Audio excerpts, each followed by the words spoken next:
Vida e sexo. Ditado pelo Espírito Emmanuel. Vida e sexo.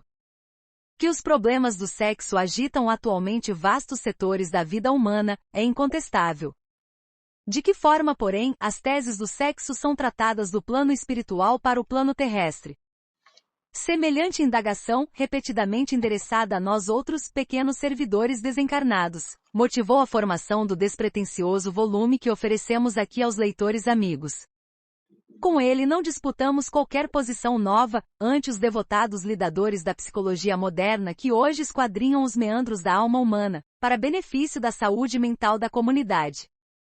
Com as nossas ligeiras páginas, tão somente desenvolvemos conceitos formulados na codificação kardeciana, para demonstrar que as proposições ao redor do sexo, apaixonadamente focalizadas na atualidade da Terra, foram objeto de criteriosas anotações do plano espiritual no século passado, na previsão dos choques de opinião, em matéria afetiva, que a humanidade de agora enfrenta. Nada mais realizamos que reformular o pensamento e a definição dos mensageiros benevolentes e sábios que orientaram Allan Kardec, nos primórdios da doutrina espírita, em sua função de consolador prometido ao mundo pelo Cristo de Deus. E para não nos delongarmos em considerações desnecessárias, concluiremos que em torno do sexo, será justo sintetizarmos todas as digressões nas normas seguintes: não proibição, mas educação. Não abstinência imposta, mas emprego digno, com o devido respeito aos outros e a si mesmo. Não indisciplina, mas controle. Não impulso livre, mas responsabilidade. Fora disso, é teorizar simplesmente para depois aprender ou reaprender com a experiência. Sem isso será enganar-nos, lutar sem proveito, sofrer e recomeçar a obra da sublimação pessoal, tantas vezes quantas se fizerem precisas, pelos mecanismos da reencarnação, porque a aplicação do sexo, ante a luz do amor e da vida, é assunto pertinente à consciência de cada um. Em torno do sexo. Pergunta: o espírito que animou o corpo de um homem pode animar o de uma mulher, numa nova existência, e vice-versa? Resposta: sim, pois são os mesmos os espíritos que animam os homens e as mulheres. Item número 201 de O Livro dos Espíritos. Ante os problemas do sexo, é forçoso lembrar que toda criatura traz os seus temas particulares, com referência ao assunto. Atendendo à soma das qualidades adquiridas, na fieira das próprias reencarnações, o espírito se revela no plano físico, pelas tendências que registra nos recessos do ser, tipificando-se na condição de homem ou de mulher, conforme as tarefas que lhe cabe realizar. Além disso, a individualidade, muitas vezes, independentemente dos sinais morfológicos, encerra em si extensa problemática, em se tratando de vinculações e inclinações de caráter múltiplo. Cada pessoa se distingue por determinadas peculiaridades no mundo emotivo. O sexo se define, desse modo, por atributo não apenas respeitável mas profundamente santo da natureza, exigindo educação e controle. Através dele dimanam forças criativas, as quais devemos na Terra: o Instituto da Reencarnação, o Templo do Lar, as bênçãos da família, as alegrias revitalizadoras do afeto e o tesouro inapreciável dos estímulos espirituais. Desarrazoado subtrair-lhe as manifestações aos seres humanos, a pretexto de elevação compulsória, de vez que as sugestões da erótica se entranham na estrutura da alma, ao mesmo tempo que seria absurdo deslocá-lo de sua posição venerável, a fim de arremessá-lo ao campo da aventura menos digna, com a desculpa de se lhe garantir a libertação. Sexo é espírito e vida, a serviço da felicidade e da harmonia do universo. Conseguintemente reclama responsabilidade e discernimento onde e quando se expresse. Por isso mesmo, nossos irmãos e nossas irmãs precisam, e devem saber o que fazem com as energias genésicas, observando como, com quem e para que se utilizam de semelhantes recursos, entendendo-se que todos os compromissos na vida sexual estão igualmente subordinados à lei de causa e efeito, e, segundo esse exato princípio, de tudo que dermos a outrem no mundo afetivo, outrem também nos dará. 2. Família. Há, pois, duas espécies de família: as famílias pelos laços espirituais e as famílias pelos laços corporais. Duráveis, as primeiras se fortalecem pela purificação e se perpetuam no mundo dos espíritos, através das várias migrações da alma. As segundas, frágeis como a matéria, se extinguem com o tempo e muitas vezes se dissolvem moralmente já na existência atual. Do item 8 no capitão 14, de O Evangelho segundo o Espiritismo. De todas as associações existentes na Terra, excetuando naturalmente a humanidade, nenhuma talvez mais importante em sua função educadora e regenerativa, a constituição da família. De semelhante agremiação na qual dois seres se conjugam, atendendo aos vínculos do afeto, surge o lar, garantindo os alicerces da civilização. Através do casal, aí estabelecido, funciona o princípio da reencarnação consoante as leis divinas, possibilitando o trabalho executivo dos mais elevados programas de ação do mundo espiritual. Por intermédio da paternidade e da maternidade, o homem e a mulher adquirem mais amplos créditos da vida superior. Daí, as fontes de alegria que se lhes rebentam do ser com as tarefas da procriação. Os filhos são liames de amor conscientizado que lhes granjeiam proteção mais extensa do mundo maior, de vez que todos nós integramos grupos afins.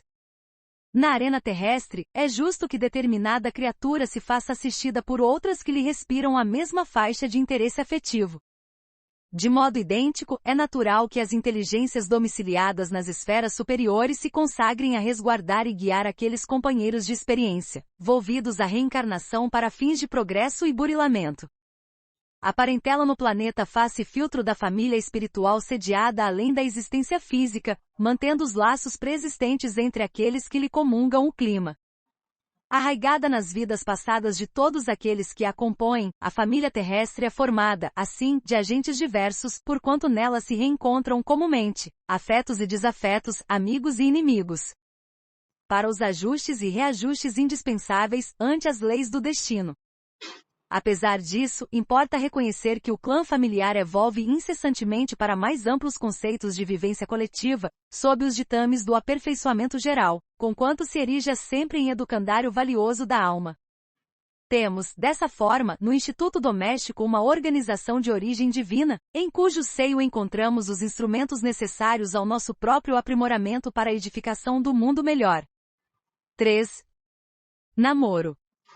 Pergunta: além da simpatia geral, oriunda da semelhança que entre eles exista, votam-se os espíritos recíprocas afeições particulares? Resposta: do mesmo modo que os homens, sendo, porém, que mais forte é o laço que prende os espíritos uns aos outros, quando carentes de corpo material, porque então esse laço não se acha exposto às vicissitudes das paixões. Item no 291, de O Livro dos Espíritos. A integração de duas criaturas para a comunhão sexual começa habitualmente pelo período de namoro que se traduz por suave encantamento. Dois seres descobrem um no outro, de maneira imprevista, motivos e apelos para a entrega recíproca e daí se desenvolve o processo de atração. O assunto consubstanciaria o que seria lícito nomear como sendo um doce mistério, se não faceássemos nele as realidades da reencarnação e da afinidade. Inteligências que traçaram entre si a realização de empresas afetivas ainda no mundo espiritual, criaturas que já partilharam experiências no campo sexual em instâncias passadas, corações que se acumpliciaram em delinquência passional, noutras eras, ou almas inesperadamente harmonizadas na complementação magnética, diariamente compartilham as emoções de semelhantes encontros, em todos os lugares da Terra. Positivada a simpatia mútua, é chegado o momento do raciocínio. Acontece, porém, que diminuta é ainda no planeta a percentagem de pessoas em qualquer idade física, habilitadas a pensar em termos de autoanálise, quando o instinto sexual se mães derrama do ser. Estudiosos do mundo, perquirindo a questão apenas no lado físico, dirão talvez tão somente que a libido entrou em atividade com o seu poderoso domínio e, obviamente, ninguém discordará em tese da afirmativa, atentos que devemos estar à importância do impulso criativo do sexo, no mundo psíquico, para a garantia e perpetuação da vida no planeta. É imperioso anotar, entretanto, em muitos lances da caminhada evolutiva do espírito, a influência exercida pelas inteligências desencarnadas no jogo afetivo. Referimos-nos aos parceiros das existências passadas, ou, mais claramente, aos espíritos que se corporificarão no futuro lar, cuja atuação, em muitos casos, pesa no nudo de novo relações ânimo dos namorados, inclinando afeições pacificamente raciocinadas para casamentos súbitos ou compromissos na paternidade e na maternidade. Namorados esses que então se matriculam na escola de laboriosas responsabilidades. Isso porque a doação de si mesmos à comunhão sexual, em regime de prazer sem ponderação, não os exonera dos vínculos kármicos para com os seres que trazem a luz do mundo, em cuja floração, aliás, se é verdade que recolherão trabalho e sacrifício, obterão também valiosa colheita de experiência e ensinamento para o futuro, se compreenderem que a vida paga em amor todos aqueles que lhe recebem com amor as justas exigências para a execução dos seus objetivos essenciais. 4. Ambiente doméstico. Frequentemente o espírito renasce no mesmo meio em que já viveu, estabelece com as mesmas pessoas, a fim de reparar o mal que lhes haja feito. Se reconhecesse nelas os a quem odiara, quiçá o ódio lhe despertaria outra vez no íntimo. De todo modo, ele sentiria humilhado em presença daquelas a quem houvesse ofendido. Do item 11 no capitão. V. De o Evangelho segundo o Espiritismo na comunhão de dois seres para a organização da família, prevalece o compromisso de assistência não só de um para com o outro, mas também para com os filhos que procedem do laço afetivo. Não possuímos ainda na Terra institutos destinados à preparação da paternidade e da maternidade responsáveis. A evolução e o aprimoramento das ciências psicológicas de hoje, porém, garantir-nos-ão no futuro semelhante evento. Identifiquemos no lar a escola viva da alma. O espírito, quando retorna ao plano físico, vê nos pais as primeiras imagens de Deus e da vida. Na tépida estrutura do ninho doméstico, germinam-lhe no ser os primeiros pensamentos e as primeiras esperanças. Não lhe será, contudo, tão fácil seguir adiante com os ideais da meninice, de vez que, habitualmente, a equipe familiar se aglutina segundo os desastres sentimentais das existências passadas, debitando-se-lhe aos componentes os distúrbios da afeição possessiva, a se traduzirem por ternura descontrolada e ódio manifesto ou simpatia e aversão simultâneas.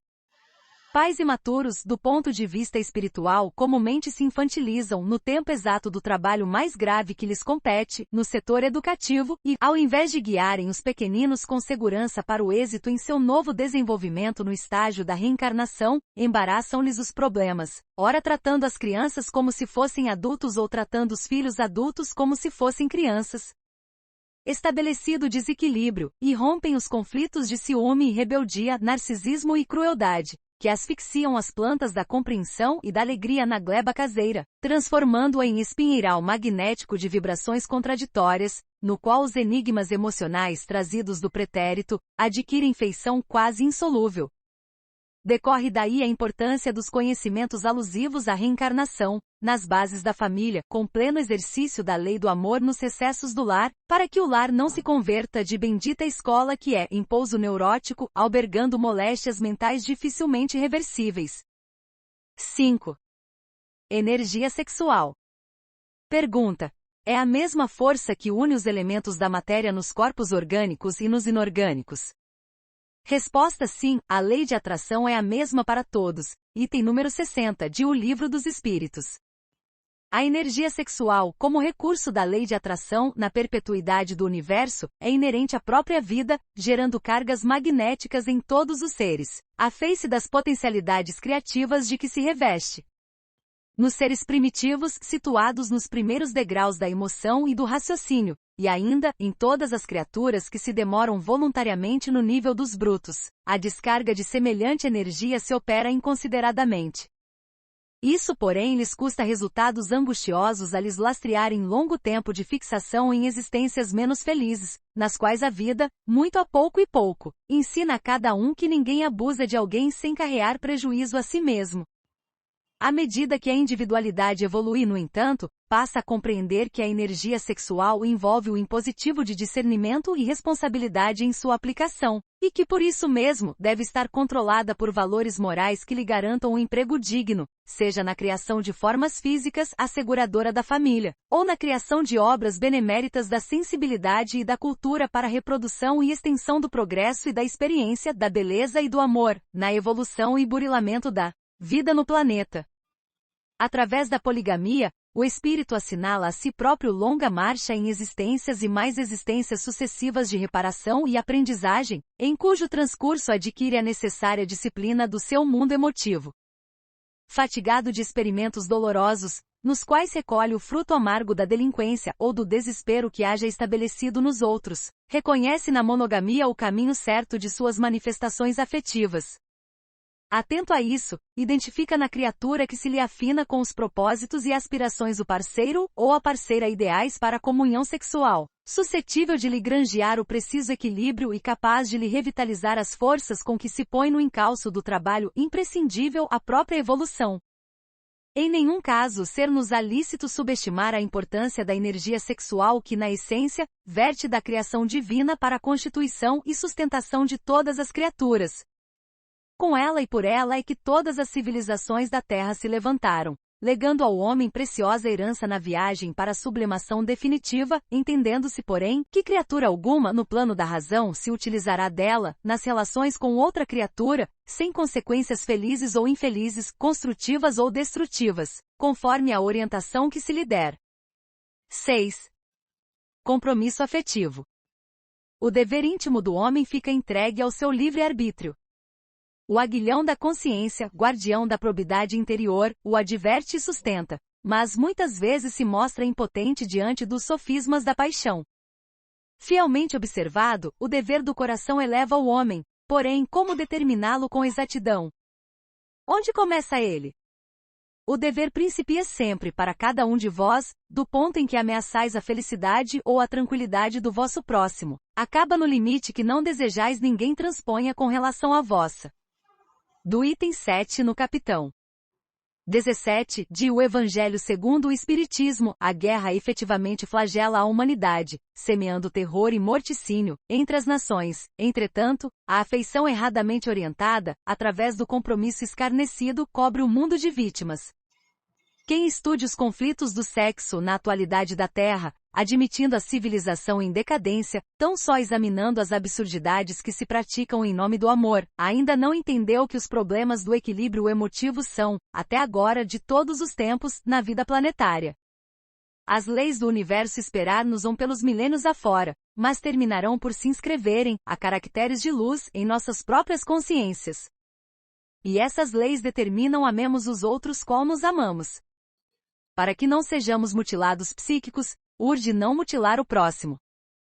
Em matéria de afetividade e no curso dos séculos, vezes inúmeras disparamos na direção do narcisismo, e estirados na volúpia do prazer estéril, espezinhamos sentimentos alheios, impelindo criaturas estimáveis e nobres a processos de angústia e criminalidade, depois de prendê-las a nós mesmos com o vínculo de promessas brilhantes, das quais nos descartamos em movimentação imponderada.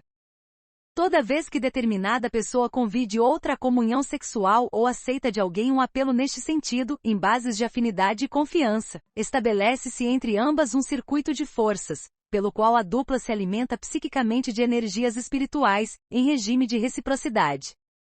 Quando um dos parceiros foge ao compromisso assumido, sem razão justa, lesa o outro na sustentação do equilíbrio emotivo, seja qual for o campo de circunstâncias em que esse compromisso venha a ser efetuado.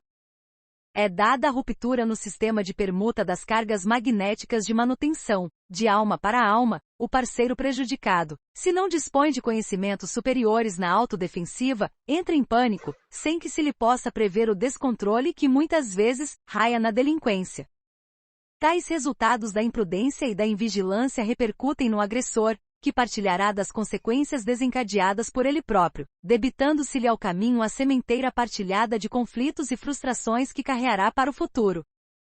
Sabemos que a justiça humana comina punições para os atos de pilhagem na esfera das realidades objetivas, considerando a respeitabilidade dos interesses alheios. No entanto, os legisladores terrestres perceberão igualmente, um dia, que a justiça divina alcança também os contraventores da lei do amor e determina se lhes instale nas consciências os reflexos do saque afetivo que perpetram contra os outros. Daí procede a clara certeza de que não escaparemos das equações infelizes dos compromissos de ordem sentimental, injustamente menosprezados, que resgataremos em tempo hábil, parcela a parcela pela contabilidade dos princípios de causa e efeito. Reencarnados que estaremos sempre, nesse sentido, até exonerar o próprio espírito das mutilações e conflitos auridos no clima da irreflexão, aprenderemos no corpo de nossas próprias manifestações ou no ambiente da vivência pessoal, através da penalogia sem cárcere aparente, que nunca lesaremos a outrem sem lesar a nós. 7. Casamento. Pergunta: será contrário à lei da natureza o casamento, isto é, a união permanente de dois seres? Resposta: é um progresso na marcha da humanidade. Item N graus. 695, de O Livro dos Espíritos. O casamento ou a união permanente de dois seres, como é óbvio, implica o regime de vivência pelo qual duas criaturas se confiam uma à outra, no campo da assistência mútua. Essa união reflete as leis divinas que permitem seja dado um esposo para uma esposa, um companheiro para uma companheira, um coração para outro coração ou vice-versa, na criação e desenvolvimento de valores para a vida. Imperioso, porém, que a ligação se baseie na responsabilidade recíproca, de vez que na comunhão sexual um ser humano se entrega a outro ser humano, e por isso mesmo, não deve haver qualquer desconsideração entre si. Quando as obrigações mútuas não são respeitadas no ajuste, a comunhão sexual injuriada ou perfidamente interrompida costuma gerar dolorosas repercussões na consciência, estabelecendo problemas kármicos de solução por vezes muito difícil, porquanto ninguém fere alguém sem ferir a si mesmo. Indiscutivelmente nos planos superiores, o liame entre dois seres é espontâneo, composto em vínculos de afinidade inelutável. Na Terra do futuro, as ligações afetivas obedecerão a idêntico princípio e, por antecipação, milhares de criaturas já desfrutam no próprio estágio da encarnação dessas uniões ideais, em que se jungem psiquicamente uma à outra, sem necessidade da permuta sexual, mais profundamente considerada a fim de se apoiarem mutuamente na formação de obras preciosas na esfera do espírito. Acontece, no entanto, que milhões de almas, detidas na evolução primária, jazem no planeta, arraigadas a débitos escabrosos, perante a lei de causa e efeito e, inclinadas que ainda são ao desequilíbrio e ao abuso, exigem severos estatutos dos homens para a regulação das trocas sexuais que lhes dizem respeito, de modo a que não se façam salteadores impunes na construção do mundo moral. Os débitos contraídos por legiões de companheiros da humanidade, portadores de entendimento verde para os temas do amor, determinam a existência de milhões de uniões supostamente infelizes, nas quais a reparação de faltas passadas confere a numerosos ajustes sexuais, sejam eles ou não acobertados pelo beneplácito das leis humanas, o aspecto de ligações francamente expiatórias, com base no sofrimento purificador. De qualquer modo, é forçoso reconhecer que não existem no mundo conjugações afetivas, sejam elas quais forem, sem razões nos princípios kármicos, nos quais as nossas responsabilidades são esposadas em comum. 8. Divórcio. O divórcio é lei humana que tem por objeto separar legalmente o que já de fato está separado. Não é contrário à lei de Deus, pois que apenas reforma o que os homens hão feito e só é aplicável nos casos em que não se levou em conta a lei divina. Do item 5 do capitão XXI, de O Evangelho segundo o Espiritismo. Partindo do princípio de que não existem uniões conjugais ao acaso, o divórcio, a rigor, não deve ser facilitado entre as criaturas. É aí, nos laços matrimoniais definidos nas leis do mundo, que se operam burilamentos e reconciliações endereçados à precisa sublimação da alma. O casamento será sempre um instituto benemérito, acolhendo no limiar, em flores de alegria e esperança, aqueles que a vida aguarda para o trabalho do seu próprio aperfeiçoamento e perpetuação. Com ele, o progresso ganha novos horizontes e a lei do renascimento atinge os fins para os quais se encaminha. Ocorre, entretanto, que a sabedoria divina jamais institui princípios de violência, e o espírito, conquanto em muitas situações agrave os próprios débitos, dispõe da faculdade de interromper, recusar, modificar, discutir ou adiar, transitoriamente, o desempenho dos compromissos que abraça. Em muitos lances da experiência é a própria individualidade na vida do espírito, antes da reencarnação, que assinala a si mesma o casamento difícil que faceará na instância física, chamando a si o parceiro, ou a parceira de existências pretéritas para os ajustes que lhe pacificarão a consciência, à vista de erros perpetrados em outras épocas. Reconduzida, porém, à ribalta terrestre e assumida a união esponsalícia que atraiu a si mesma, ei-la desencorajada à face dos empeços que se lhe desdobram à frente. Por vezes o companheiro ou a companheira voltam ao exercício da crueldade de outro tempo, seja através de menosprezo, desrespeito, violência ou deslealdade, e o cônjuge prejudicado nem sempre encontra recursos em si para se sobrepor aos processos de dilapidação moral de que é vítima. Compelidos muita vez às últimas fronteiras da resistência, é natural que o esposo ou a esposa, relegado a sofrimento indébito, se valha do divórcio por medida extrema contra o suicídio, o homicídio ou calamidades outras que lhes complicariam ainda mais o destino. Nesses lances da experiência, surge a separação à maneira de bênção necessária e o cônjuge prejudicado encontra no tribunal da própria consciência o apoio moral da autoaprovação para renovar o caminho que lhe diga respeito, acolhendo ou não nova companhia para a jornada humana.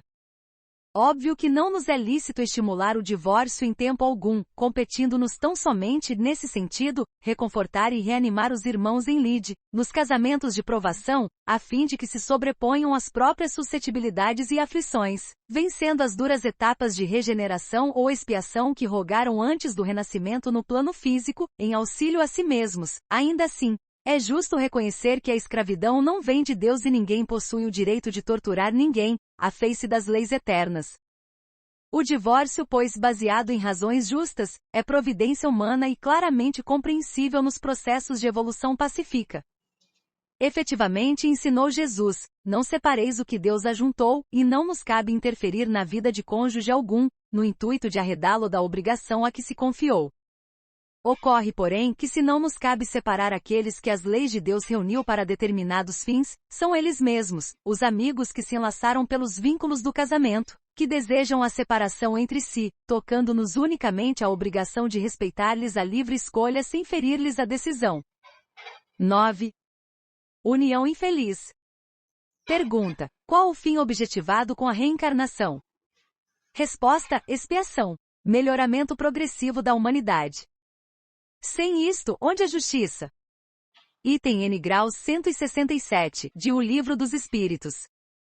Dolorosa sem dúvida a união considerada menos feliz. E claro, que não existe obrigatoriedade para que alguém suporte a contragosto, a truculência ou peso de alguém, ponderando-se que todo espírito é livre no pensamento para definir-se, quanto às próprias resoluções. Que haja, porém, equilíbrio suficiente nos casais unidos pelo compromisso afetivo, para que não percam a oportunidade de construir a verdadeira libertação. Indiscutivelmente os débitos que abraçamos são anotados na contabilidade da vida. Todavia, antes que a vida os registre por fora, gravem nós mesmos, em toda a extensão, o montante e os característicos de nossas faltas. A pedra que atiramos no próximo talvez não volte sobre nós em forma de pedra, mas permanece conosco na figura de sofrimento.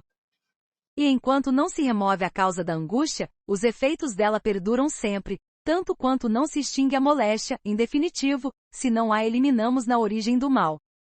Nas ligações terrenas encontramos as grandes alegrias, no entanto, é também dentro delas que somos habitualmente defrontados pelas mais duras provações. Isso porque, embora não percebamos de imediato, recebemos quase sempre no companheiro ou na companheira da vida íntima, os reflexos de nós próprios. É natural que todas as conjunções afetivas no mundo se nos figurem como sendo encantados jardins, enaltecidos de beleza e perfume, lembrando livros de educação, cujo prefácio nos eleva com a exaltação dos objetivos por atingir. A existência física, entretanto, é processo específico de evolução, nas áreas do tempo, e assim como o aluno nenhuma vantagem obterá da escola se não passa dos ornamentos exteriores do educandário em que se matricula, o espírito encarnado nenhum proveito recolheria do casamento, caso pretendesse imobilizar-se no êxtase do noivado. Os princípios kármicos desinovelam-se com as horas. Provas, tentações, crises salvadoras ou situações expiatórias surgem na ocasião exata, na ordem em que se nos recapitulam oportunidades e experiências. Qual ocorre a semente que, devidamente plantada, oferece o fruto em tempo certo? O matrimônio pode ser precedido de doçura e esperança, mas isso não impede que os dias subsequentes, em sua marcha incessante, tragam aos cônjuges os resultados das próprias criações que deixaram para trás.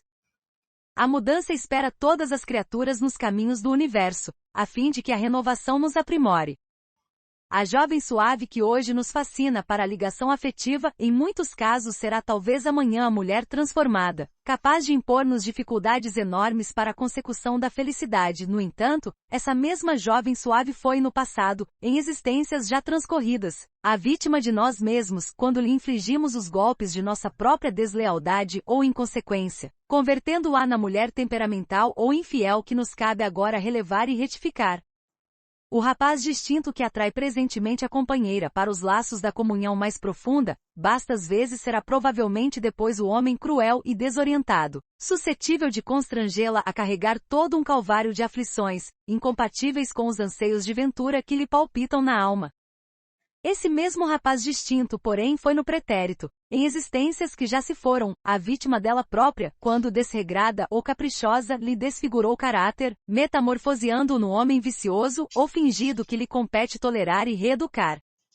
Toda vez que amamos alguém e nos entregamos a esse alguém, no ajuste sexual, ansiando por não nos desligarmos desse alguém, para depois, somente depois, surpreender nesse alguém defeitos e nódoas que antes não víamos, estamos à frente de criatura anteriormente dilapidada por nós, a ferir-nos justamente nos pontos em que a prejudicamos no passado, não só a cobrar-nos o pagamento de contas certas, mas, sobretudo, a esmolar-nos compreensão e assistência, tolerância e misericórdia para que se refaça ante as leis do destino.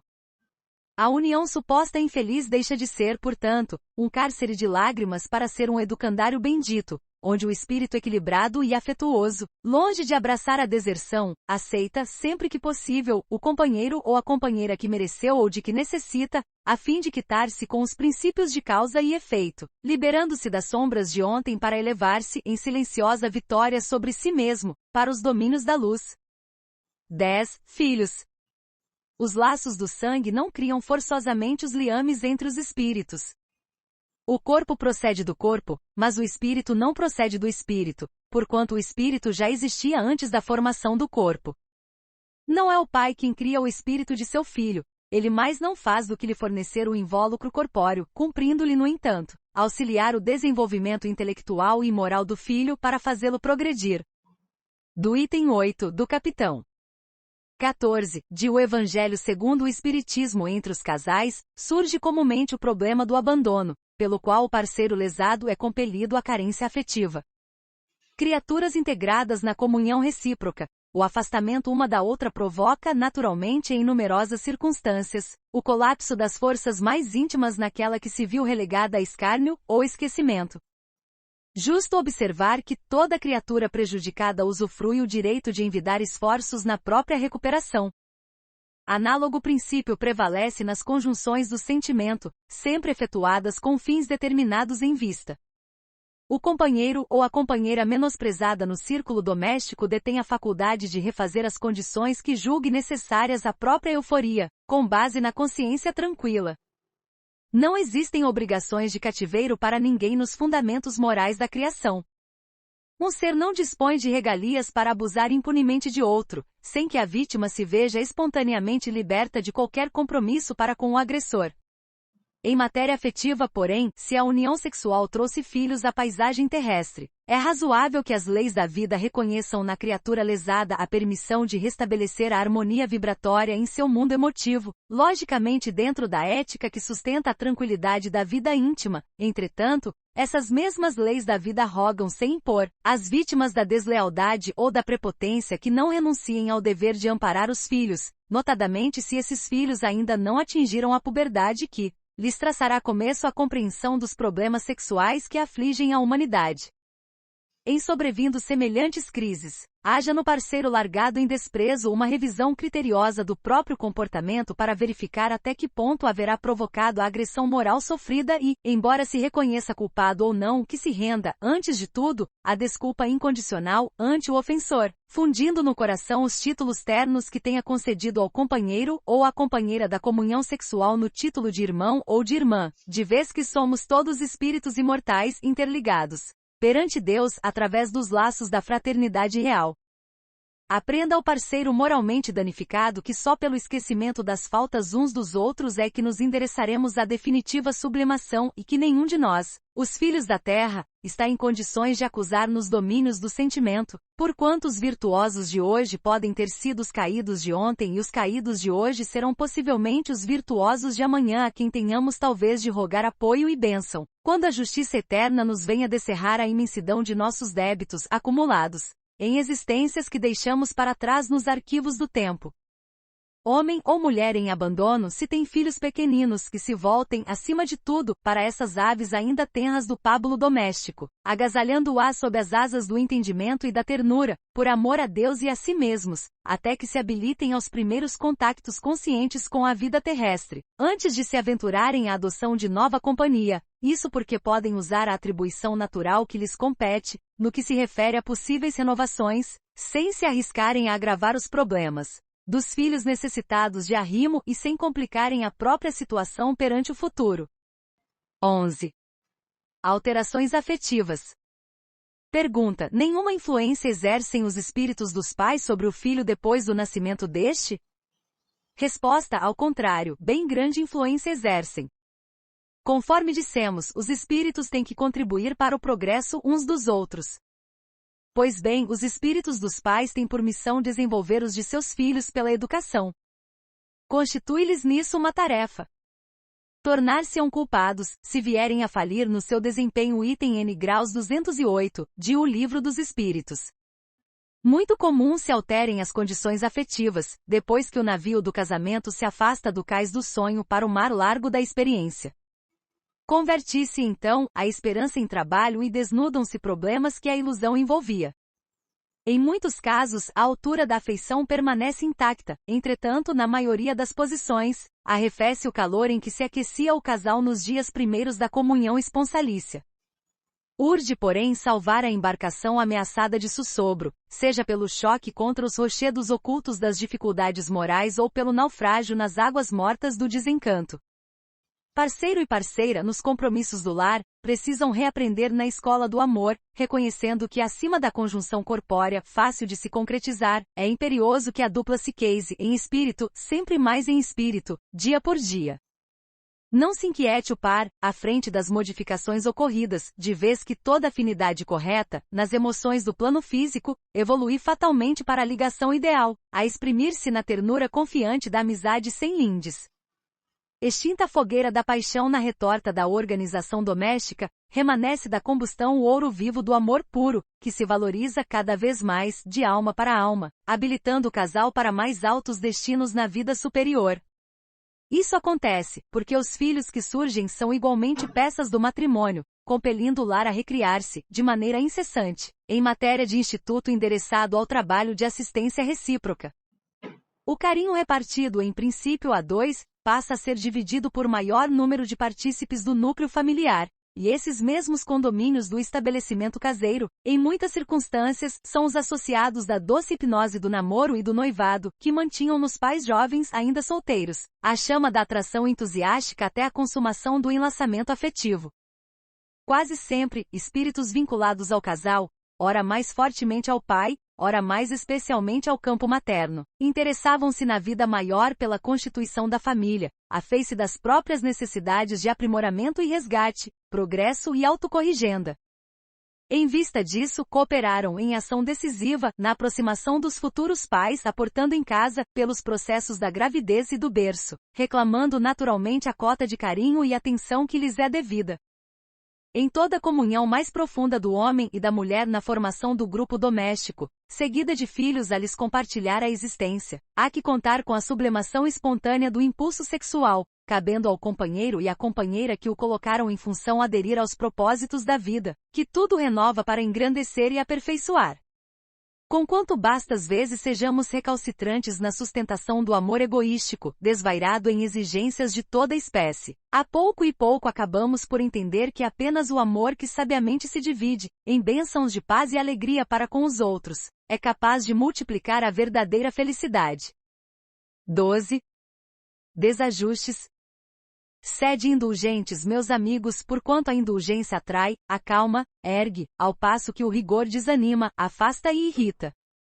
Do item 16 do capitão X de O Evangelho segundo o Espiritismo. É comum observar-se que o casamento promissor repentinamente adoece. Desvelam-se empeços dos cônjuges no ramerrão do cotidiano. Conflitos, moléstias, desníveis, falhas de formação e temperamento. Em certos lances da experiência, é a mulher que se consorciou acreditando encontrar no esposo o retrato psicológico do pai, a quem se vinculou desde o berço. Em outros, é o homem a exigir da companheira a continuidade da genitora, a quem se jungiu desde a vida fetal. Ocorre, porém, que o matrimônio é uma quebra de amarras através da qual o navio da existência larga o cais dos laços afetivos em que por muito tempo jazia ancorado. Na viagem que se inicia a dois, parceiro e parceira se revelarão, um à frente do outro, tais quais são e como se encontram na realidade, evidenciando, em toda a extensão, os defeitos e as virtudes que porventura carreguem. Desajustes e inadaptações costumam repontar, ameaçando a estabilidade da embarcação doméstica, atirada ao navegar nas águas da experiência. É razoável se convoque o auxílio de técnicos capazes de sanar as lesões no barco em perigo, como sejam médicos e psicólogos, amigos e conselheiros, cuja contribuição se revestirá sempre de inapreciável valor. Entretanto, ao desenrolar de obstáculos e provas, o conhecimento da reencarnação exerce encargo de importância por trazer aos interessados novo campo de observações e reflexões, impelindo-os à tolerância, sem a qual a reharmonização acena sempre mais longe. Homem e mulher, usando a chave de semelhante entendimento, passam mecanicamente a reconhecer que é preciso desvincular e renovar sentimentos, mas em bases de compreensão e serenidade, amor e paz. Urge perceber que o nós da comunhão afetiva não opera a fusão dos dois seres que o constituem. Cada parceiro no ajuste continua sendo um mundo por si. E nem sempre os característicos de um se afinam com o outro. Daí a conveniência do mútuo aceite, com a obrigação da melhoria do casal. Para isso não bastarão providências de superfície. Há que internar o raciocínio em considerações mais profundas para que as raízes do desequilíbrio sejam erradicadas da mente. Aceitação o problema. Forçoso admitir o companheiro ou a companheira como são ou como se aboletam na embarcação doméstica.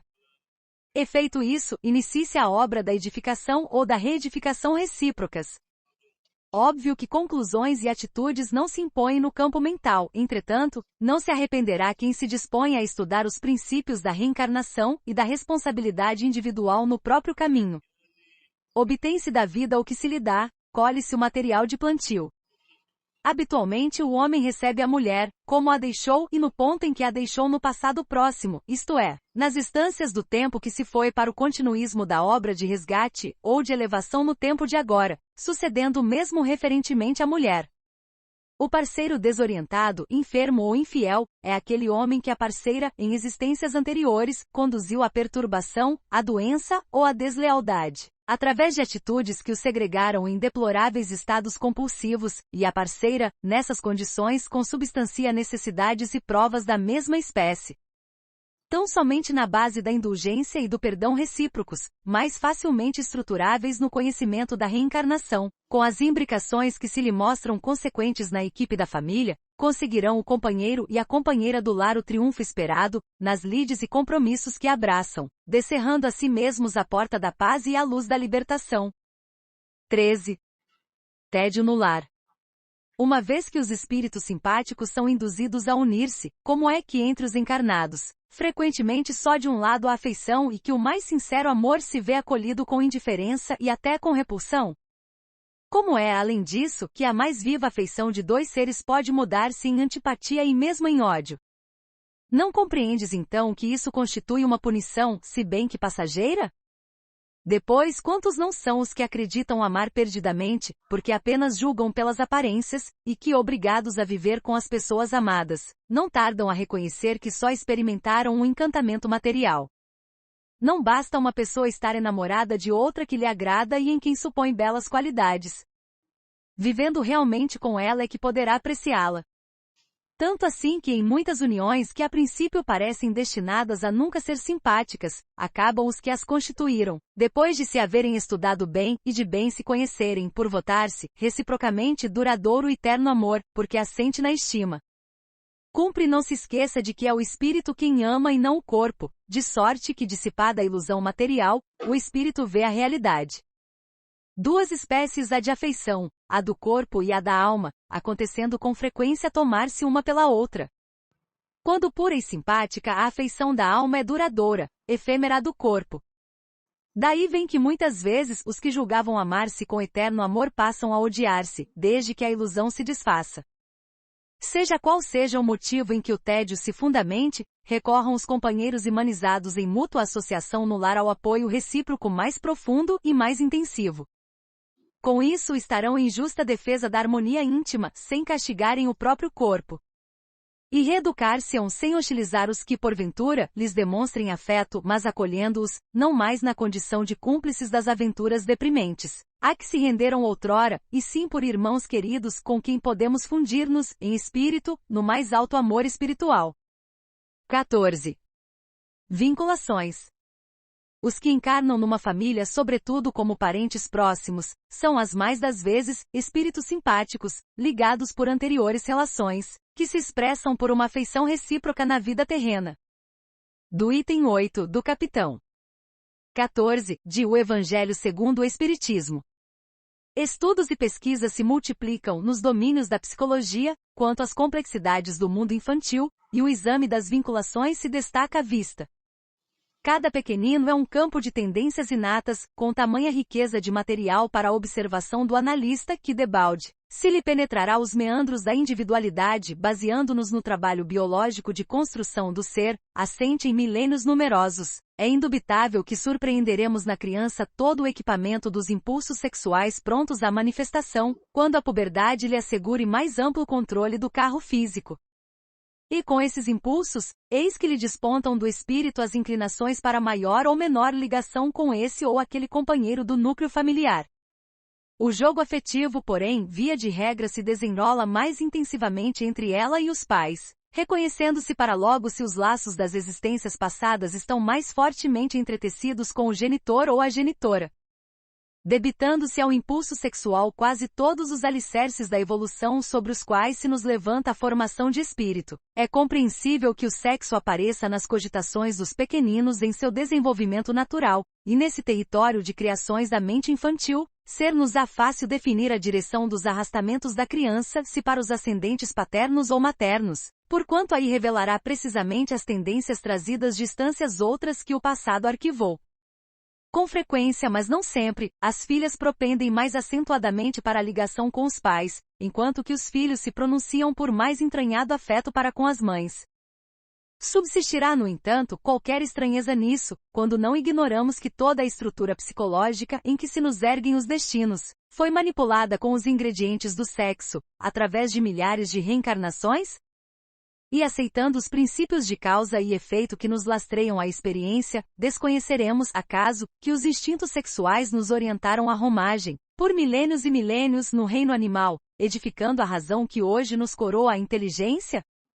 Apreciando isso, recordemos o cipual das relações poligâmicas de que somos egressos, quanto aos evos transcorridos, e entenderemos com absoluta naturalidade os complexos da personalidade infantil. Assim sucede porque herdamos espiritualmente de nós mesmos, pelas raízes do renascimento físico, reencontrando, matematicamente na posição de filhos e filhas, aqueles mesmos companheiros de experiência sentimental, com os quais tenhamos contas por acertar.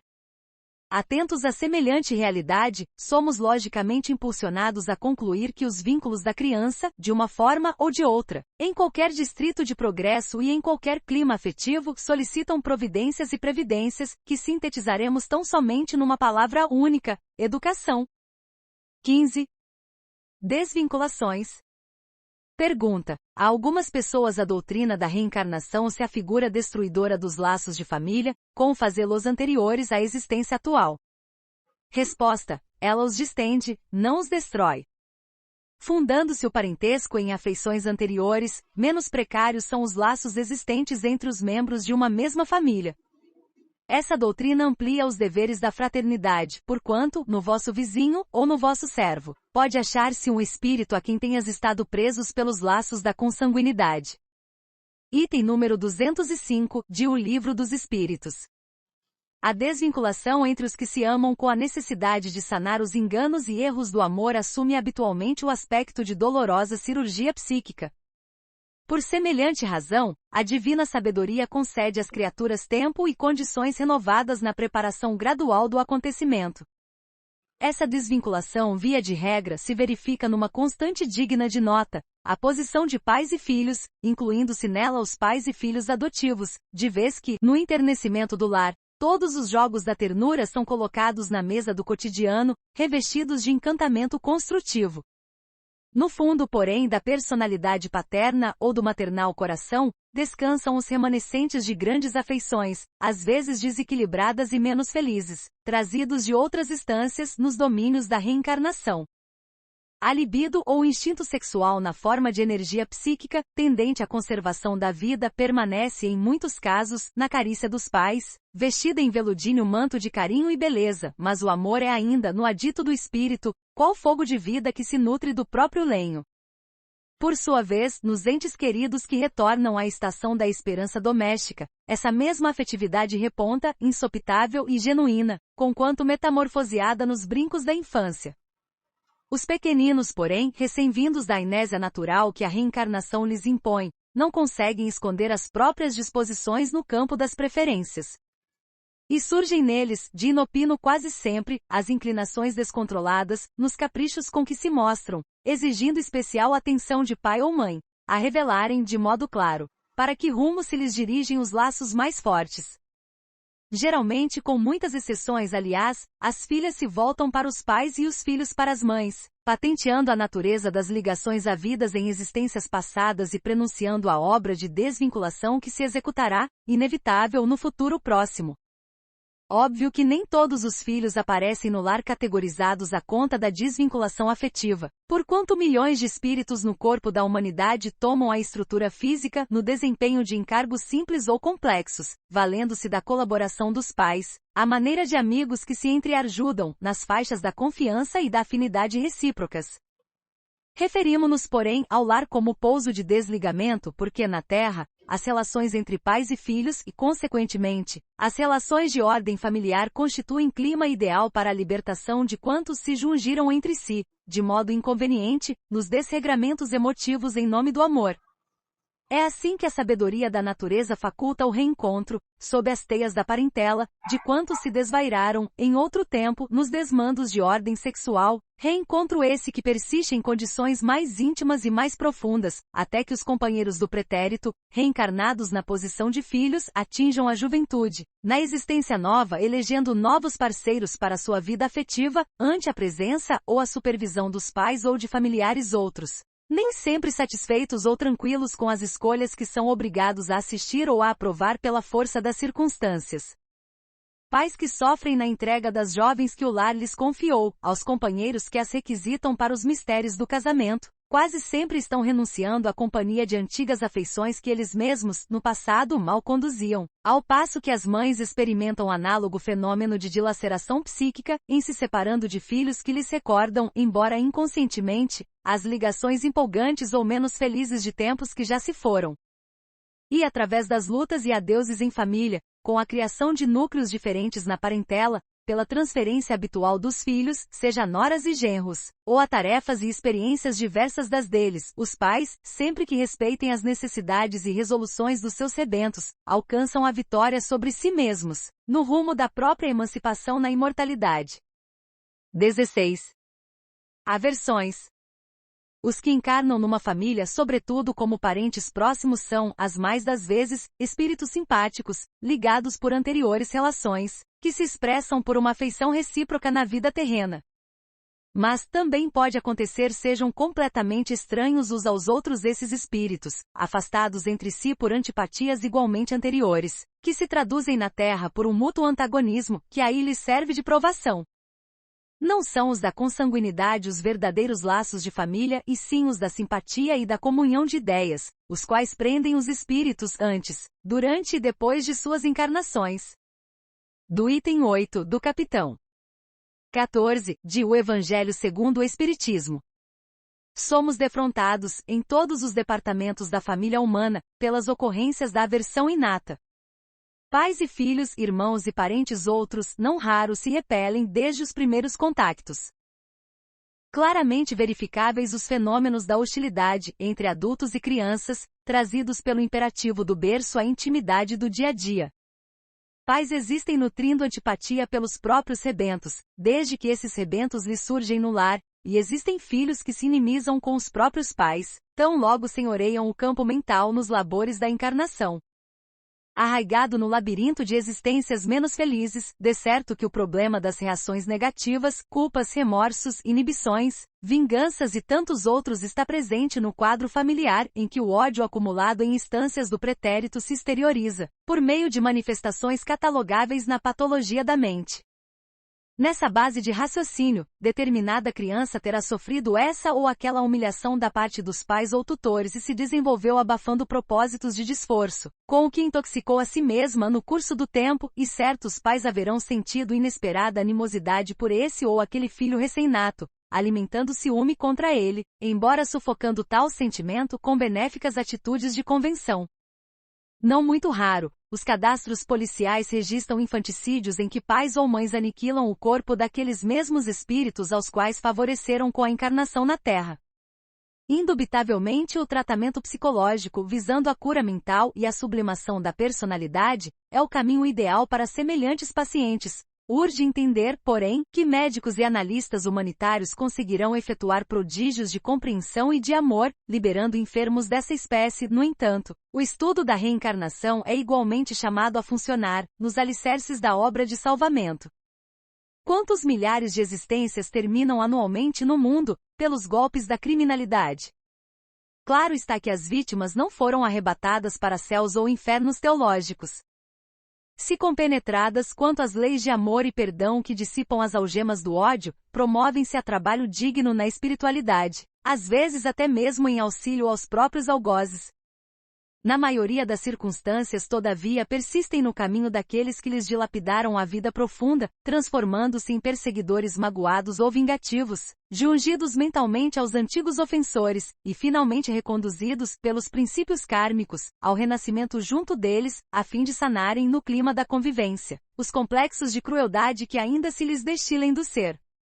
Quando isso aconteça, o apostolado de reajuste há de iniciar-se nos pais, porquanto despertos para a lógica e para o entendimento, são convocados pela sabedoria da vida ao apaziguamento e à renovação.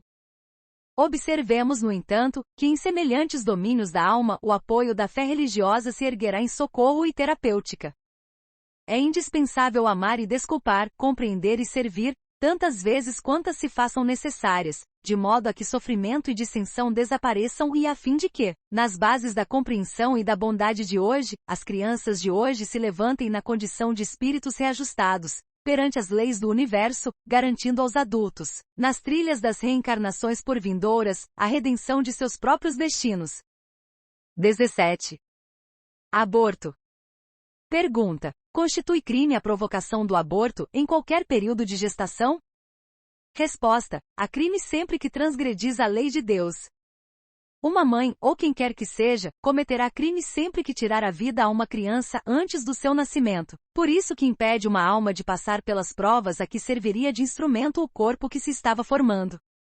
Item N graus 358, de O Livro dos Espíritos. Falamos naturalmente acerca de relações internacionais, sociais, públicas, comerciais, clareando as obrigações que elas envolvem. No entanto, muito frequentemente marginalizamos as relações sexuais, aquelas em que se fundamentam quase todas as estruturas da ação comunitária. Esquece-se habitualmente de que o homem e a mulher, via de regra, experimentam instintivo horror à solidão e que, à vista disso, a comunhão sexual reclama segurança e duração para que se mostre assente nas garantias necessárias.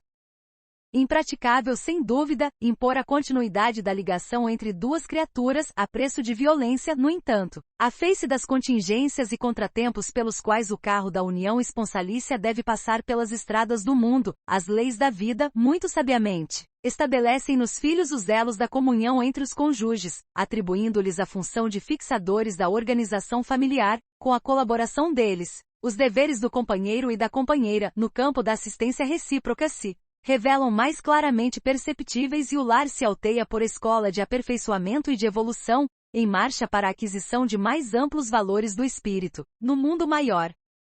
De todos os institutos sociais existentes na Terra, a família é o mais importante, do ponto de vista dos alicerces morais que regem a vida. É pela conjunção sexual entre o homem e a mulher que a humanidade se perpetua no planeta. Em virtude disso, entre pais e filhos residem os mecanismos da sobrevivência humana, quanto à forma física na face do orbe.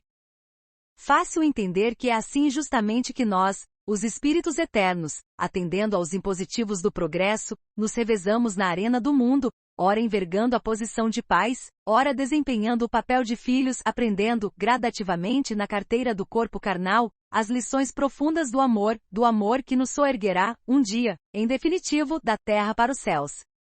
Com semelhantes notas, objetivamos tão só destacar a expressão calamitosa do aborto criminoso, praticado exclusivamente pela fuga ao dever. Habitualmente, nunca sempre, somos nós mesmos quem planifica a formação da família, antes do renascimento terrestre, com o amparo e a supervisão de instrutores beneméritos, à maneira da casa que levantamos no mundo, com o apoio de arquitetos e técnicos distintos. Comumente chamamos a nós antigos companheiros de aventuras infelizes, programando-lhes a volta em nosso convívio, a prometer-lhes socorro e oportunidade, em que se lhes reedifique a esperança de elevação e resgate, burilamento e melhoria.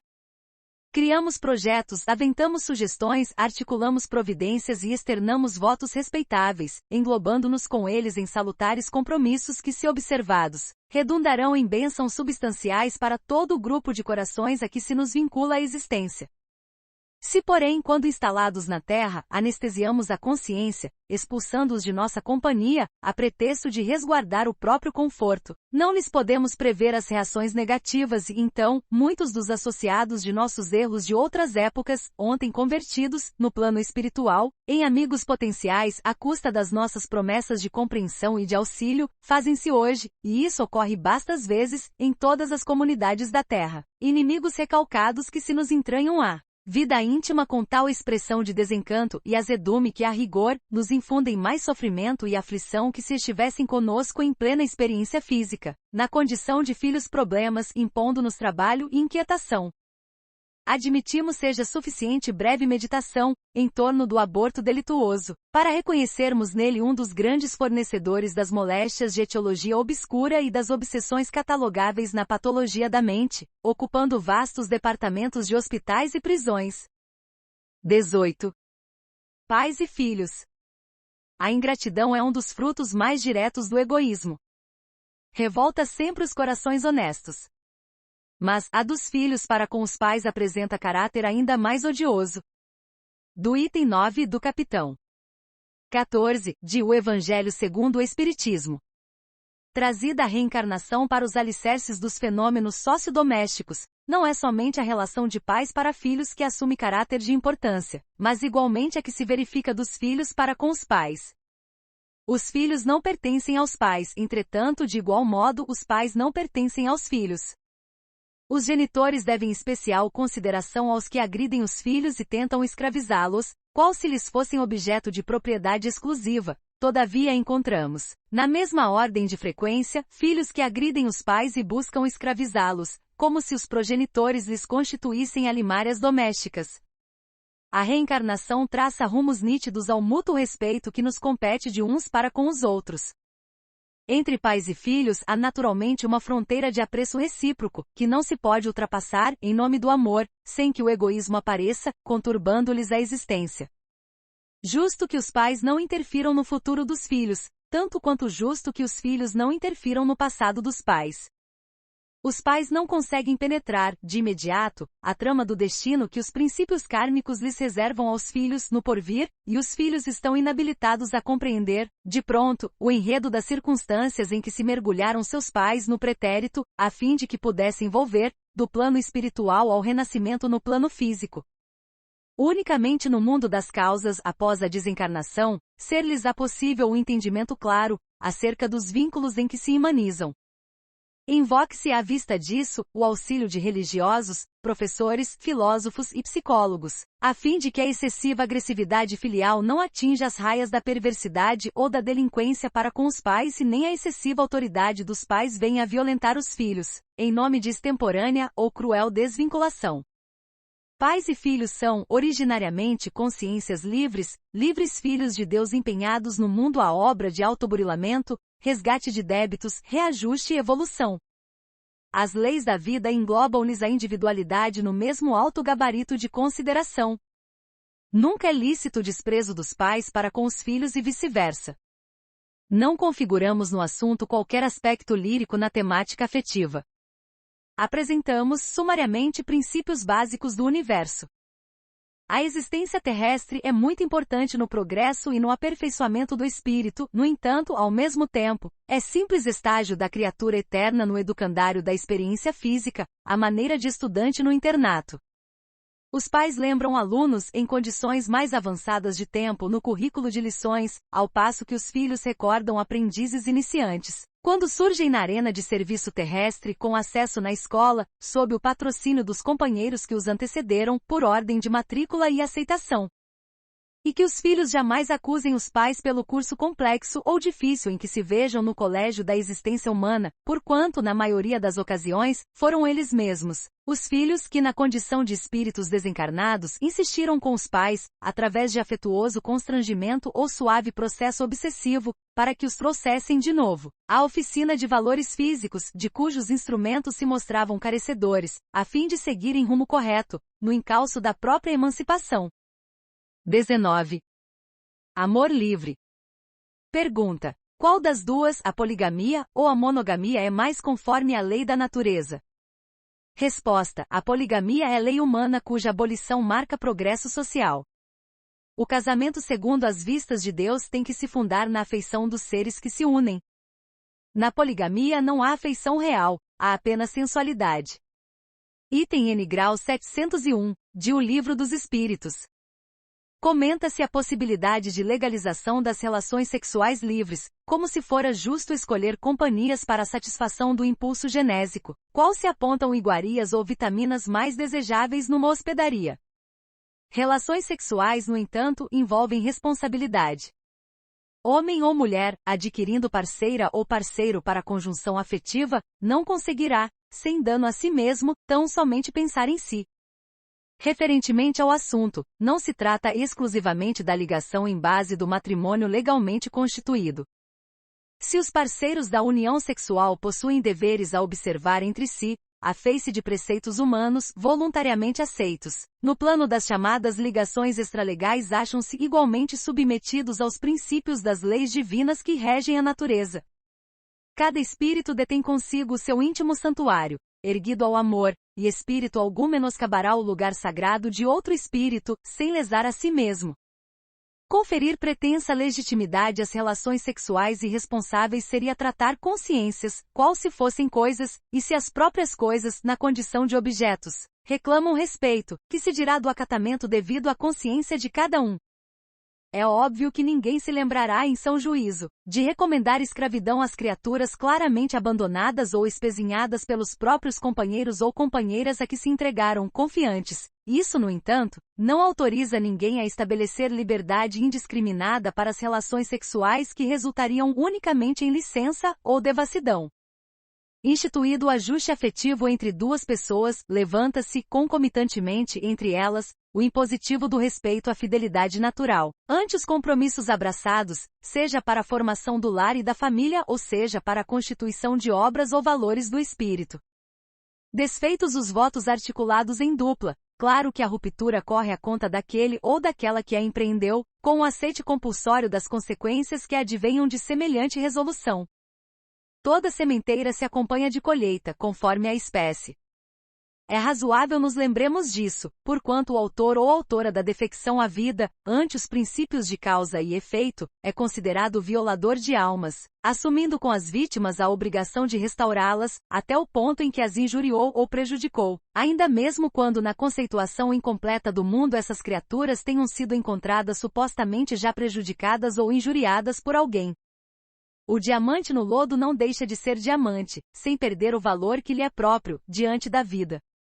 A criatura em sofrimento não deixa de ser criação de Deus, sem perder a imortalidade que lhe é própria, à frente do universo. Que a tentação de retorno dos sistemas poligâmicos pode ocorrer habitualmente com qualquer pessoa na Terra, é mais que natural, é justo. Em circunstâncias numerosas, o pretérito pode estar vivo nos mecanismos mais profundos de nossas inclinações e tendências. Entretanto, os deveres assumidos, no campo do amor, ante a luz do presente, devem prevalecer, acima de quaisquer anseios inoportunos, de vez que o compromisso cria leis no coração, e não se danificarão os sentimentos alheios sem resultados correspondentes na própria vida. Observem-se nos capítulos do sexo, os desígnios superiores da infinita sabedoria que nos orienta aos destinos e, nesse sentido, urge considerar que a vontade de Deus, na essência, é o dever em sua mais alta expressão traçado para cada um de nós, no tempo chamado hoje. E se o hoje jaz viçado de complicações e problemas, a repontarem do ontem, depende de nós a harmonia ou o desequilíbrio do amanhã. 20. Controle sexual. Interroguem friamente suas consciências todos os que são feridos no coração pelas vicissitudes e decepções da vida, remontem passo a passo a origem dos males que os torturam e verifiquem se as mais das vezes não poderão dizer, se eu houvesse feito ou deixado de fazer tal coisa, não estaria em semelhante condição. Do item 4, do capitão. V. de O Evangelho segundo o Espiritismo. Existe o mundo sexual dos espíritos de evolução primária, inçado de ligações irresponsáveis, e existe o mundo sexual dos espíritos conscientes, que já adquiriram conhecimento das obrigações próprias, à frente da vida. O primeiro se constitui de homens e mulheres psiquicamente não muito distantes da selva, remanescentes próximos da convivência com os brutos, enquanto que o segundo é integrado pelas consciências que a verdade já iluminou, estudantes das leis do destino à luz da imortalidade. O primeiro grupo se mantém fixado à poligamia, às vezes desenfreada, e só, muito pouco a pouco, despertará para as noções da responsabilidade no plano do sexo, através de experiências múltiplas na fieira das reencarnações. O segundo já se levantou para a visão panorâmica dos deveres que nos competem, diante de nós mesmos, e procura elevar os próprios impulsos sexuais, educando-os pelos mecanismos da contenção.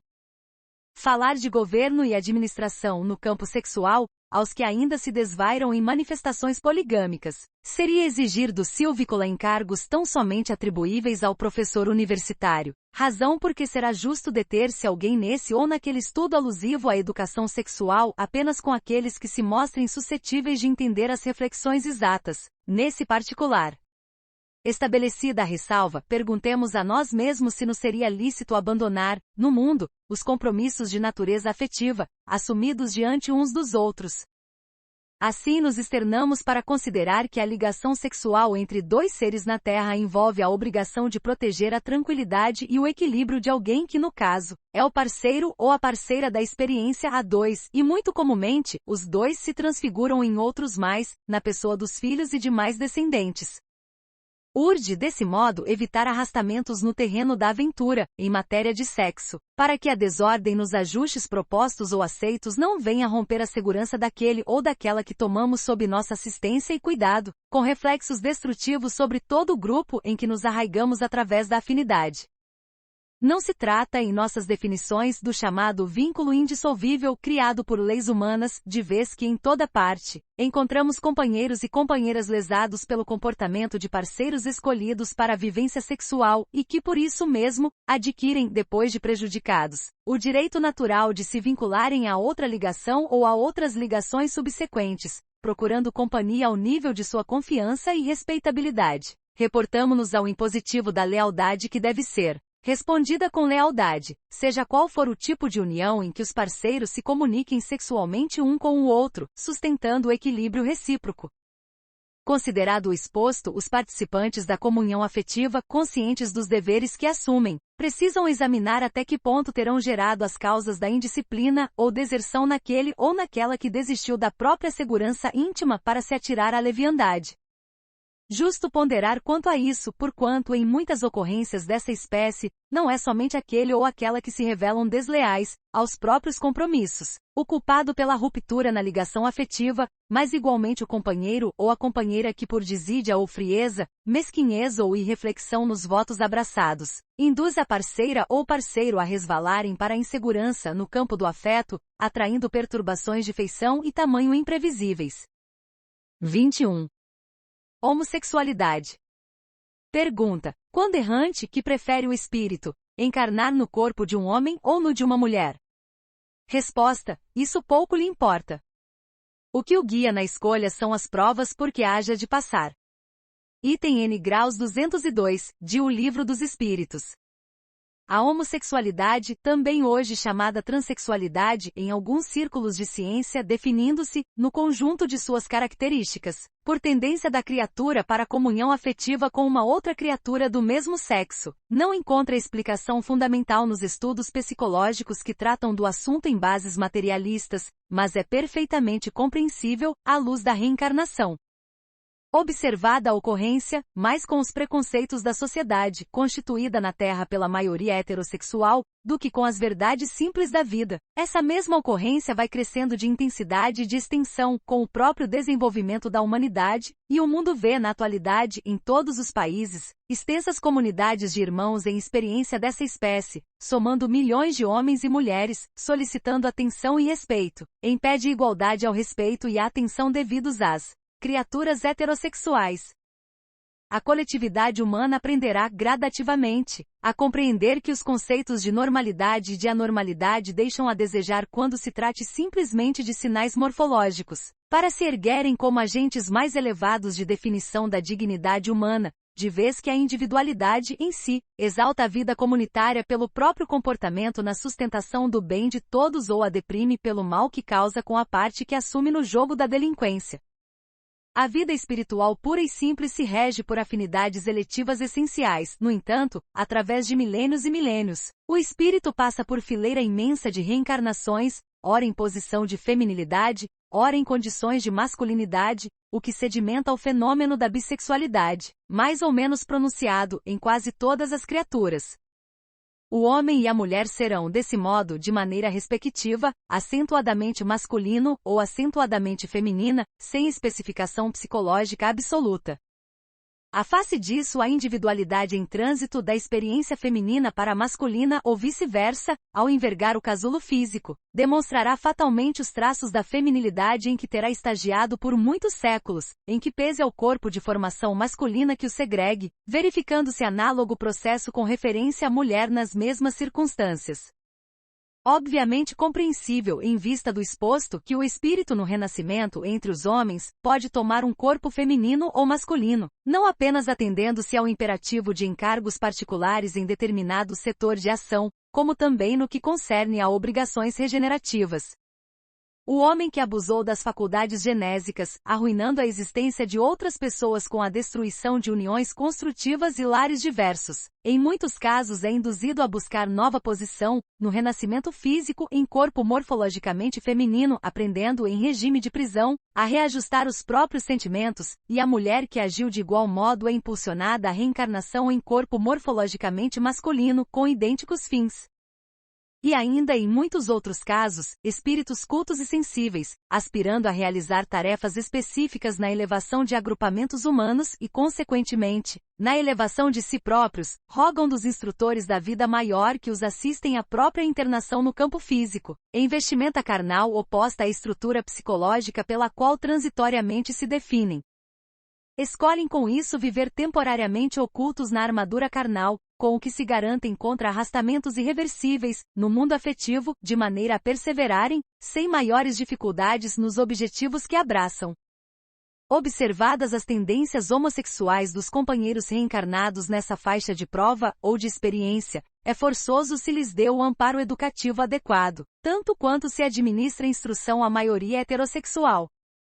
E para que isso se verifique em linhas de justiça e compreensão, caminha o mundo de hoje para mais alto entendimento dos problemas do amor e do sexo, porquanto, à frente da vida eterna, os erros e acertos dos irmãos de qualquer procedência, nos domínios do sexo e do amor, são analisados pelo mesmo elevado gabarito de justiça e misericórdia.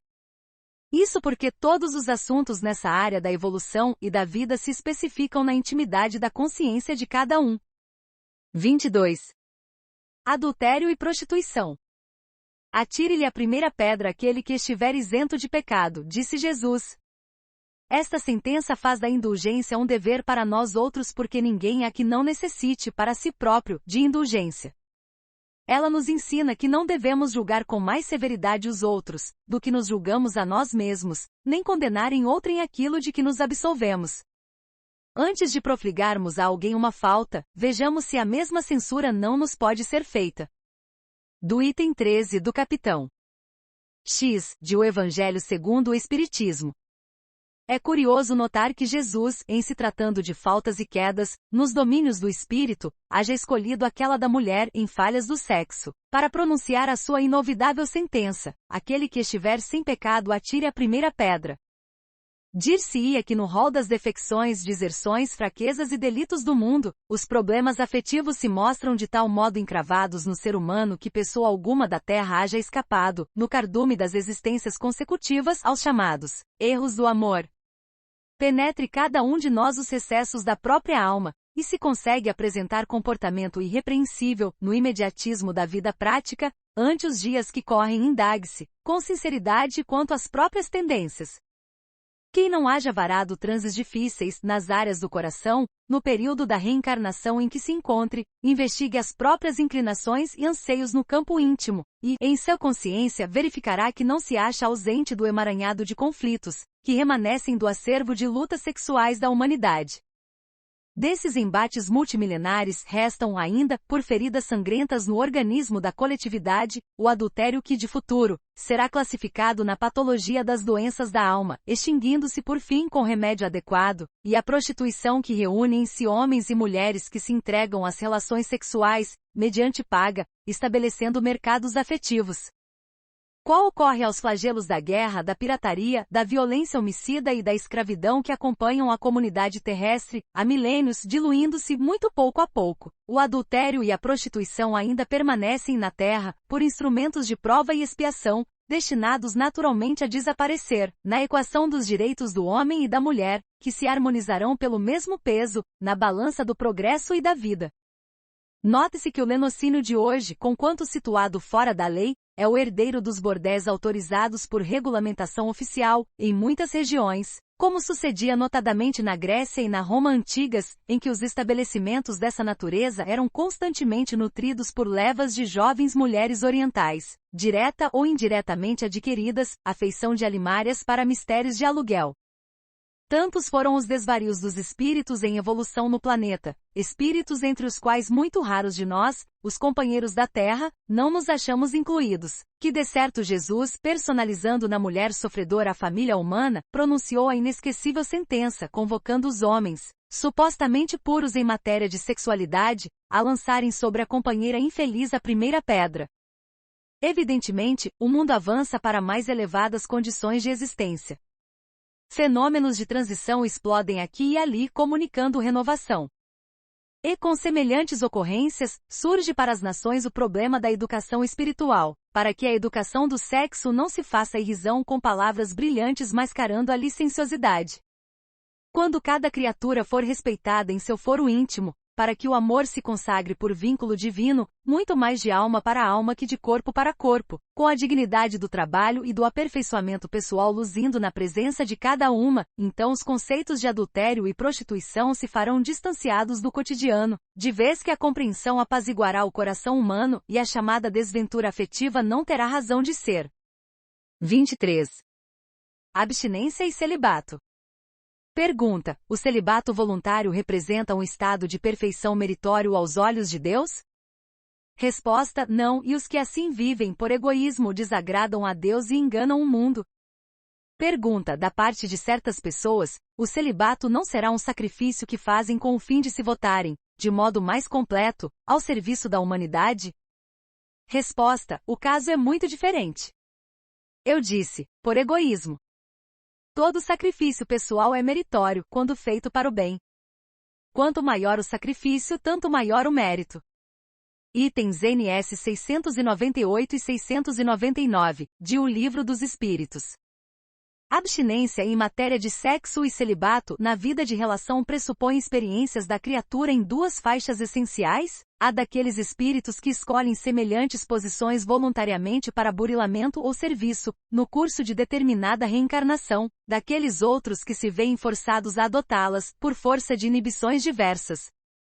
Indubitavelmente os que consigam abster-se da comunhão afetiva, embora possuindo em ordem todos os recursos instrumentais para se aterem ao conforto de uma existência a mais, com o fim de se fazerem mais úteis ao próximo, de certo que traçam a si mesmos escaladas mais rápidas aos cimos do aperfeiçoamento.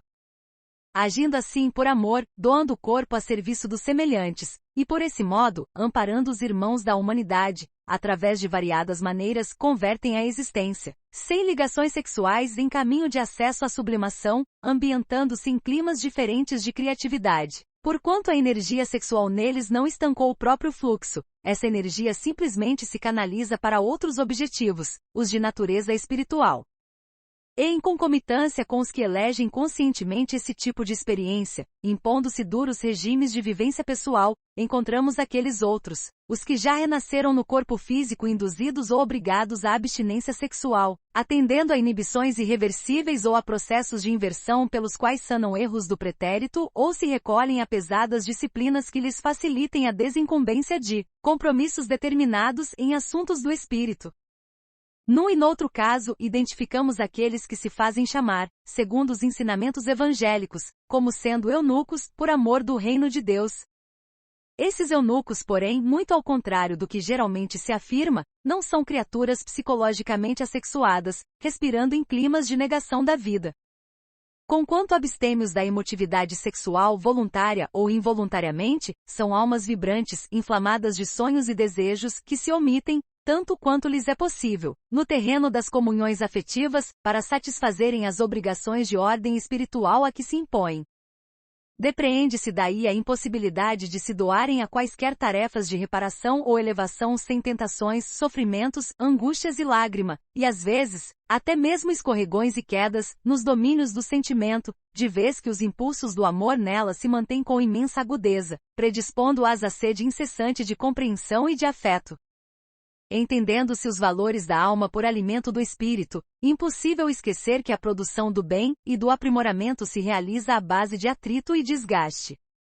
A semente é segregada no solo para desvencilhar-se dos empeços que a constringem, de modo a formar o pão, e o pão, a rigor, não se completa em forno frio. A força no carro não surge sem a queima de combustível, e o motor não lhe garante movimento sem aquecer-se em nível adequado. Abstinência e celibato, seja por decisão súbita do homem ou da mulher, interessados em educação dos próprios impulsos, no curso da reencarnação, ou seja por deliberação assumida antes do renascimento na esfera física, em obediência a fins específicos, não contam indiferença e nem anestesia do sentimento. Celibato e abstinência, em qualquer forma de expressão, constituem tentames louváveis do ser experiências de caráter transitório, nos quais a fome de alimento afetivo se lhes transforma no imo do coração em fogo purificador, acrisolando-lhes as tendências ou transfigurando essas mesmas tendências em clima de produção do bem comum, através do qual, pela doação de uma vida, se efetua o apoio espiritual ou a iluminação de inúmeras outras.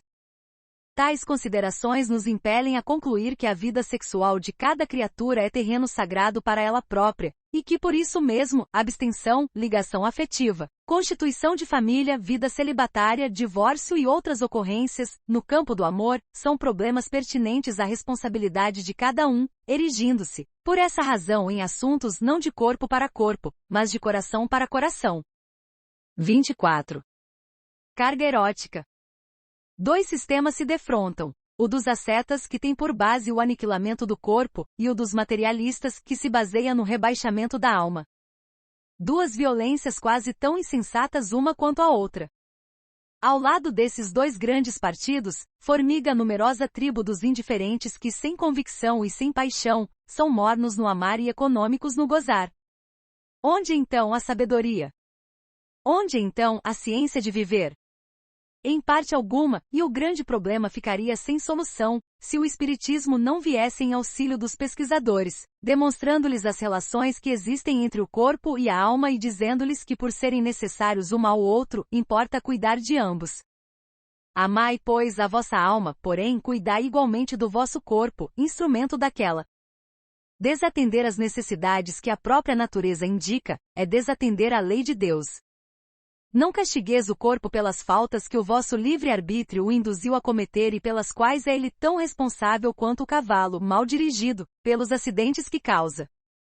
Sereis, porventura, mais perfeitos se, martirizando o corpo, não vos tornardes menos egoístas, nem menos orgulhosos e mais caritativos para com o vosso próximo? Não, a perfeição não está nisso, está toda nas formas por que fizerdes passar o vosso espírito. Dobrai-o, submetei-o, humilhai-o, mortificai-o. Esse o meio de o tornardes dócil à vontade de Deus e o único de alcançardes a perfeição. Do item 11 do capitão 17, de O Evangelho segundo o Espiritismo. O instinto sexual, exprimindo amor em expansão incessante, nasce nas profundezas da vida, orientando os processos da evolução. Toda criatura consciente traz consigo, devidamente estratificada, a herança incomensurável das experiências sexuais, vividas nos reinos inferiores da natureza. De existência a existência, de lição em lição e de passo em passo, por séculos de séculos, na esfera animal, a individualidade, erguida à razão, surpreende em si mesma todo um mundo de impulsos genésicos por educar e ajustar as leis superiores que governam a vida. A princípio, exposto aos lances adversos das aventuras poligâmicas, o homem avança, de ensinamento a ensinamento, para sua própria instalação na monogamia, reconhecendo a necessidade de segurança e equilíbrio, em matéria de amor. No entanto, ainda aí, é impelido naturalmente a carregar o fardo dos estímulos sexuais, muitas vezes destrambelhados que lhe enxameiam no sentimento, reclamando educação e sublimação. Depreende-se disso que toda criatura na Terra transporta em si mesma determinada taxa de carga erótica de que, em verdade, não se libertará unicamente ao preço de palavras e votos brilhantes, mas à custa de experiência e trabalho, de vez que instintos e paixões são energias e estados inerentes à alma de cada um, que as leis da criação não destroem e sim auxiliam cada pessoa a transformar e elevar, no rumo da perfeição.